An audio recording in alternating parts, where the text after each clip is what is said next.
Je voudrais vous montrer des petits trucs à savoir dans Zoom qui sont pratiques. Je lance Zoom en version bureau et la première chose qui me paraît très importante de faire, c'est d'aller voir dans les paramètres, donc où on a des paramètres assez précis sur plein de choses. On peut notamment régler le son, etc., etc., etc. Les modes de conversation, les emplacements de l'enregistrement, son profil, etc., etc. Mais en fait, il faut penser à aller voir dans afficher plus de paramètres. Et alors là, il y a énormément de choses qui sont à prendre en compte.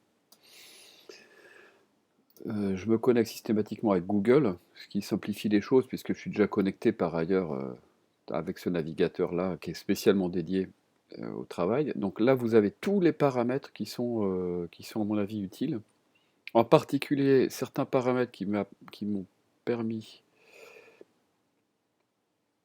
de faire des groupes et aussi l'annotation dont on peut se servir. Donc je vais essayer de les encadrer là, ça se voit mieux.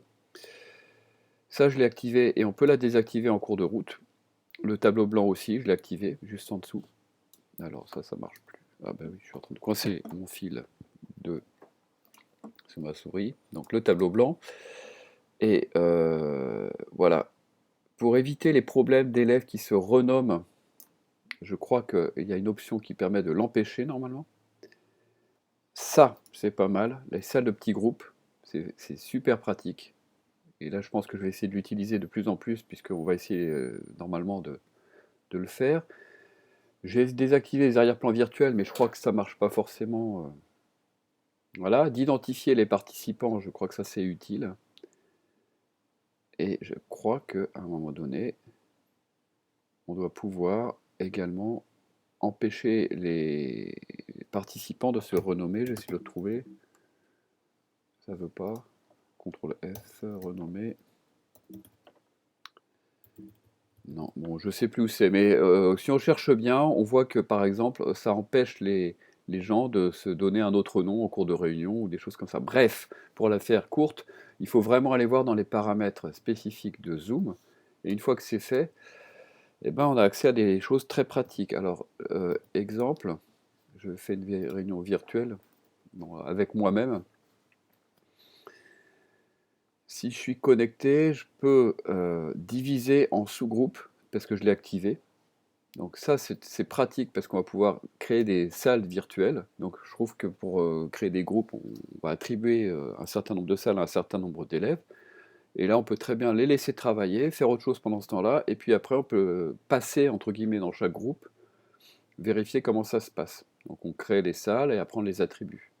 Donc ça, c'est vraiment pas mal. Je n'ai pas encore testé, mais je pense que je vais le faire dès que possible. Vous pouvez également, dans le partage d'écran, si je partage mon écran par exemple avec des élèves, on va voir apparaître les annotations. Donc ça permet d'annoter son écran en direct pour expliquer quelque chose. Les élèves se rendent très vite compte qu'ils peuvent à leur tour le faire, donc votre écran se couvre d'insanités diverses. Pour éviter ça, on peut le faire ici. Interdire les annotations des participants. On peut également afficher les noms des annotateurs. En général, c'est assez dissuasif. Et ça permet donc d'avoir un retour immédiat sur d'éventuelles insanités, et puis comme en classe finalement. Voilà, c'est des petits trucs, mais je pense que ça peut aider pas mal de gens. Donc je l'envoie. Bon courage en tout cas, on va sûrement passer encore beaucoup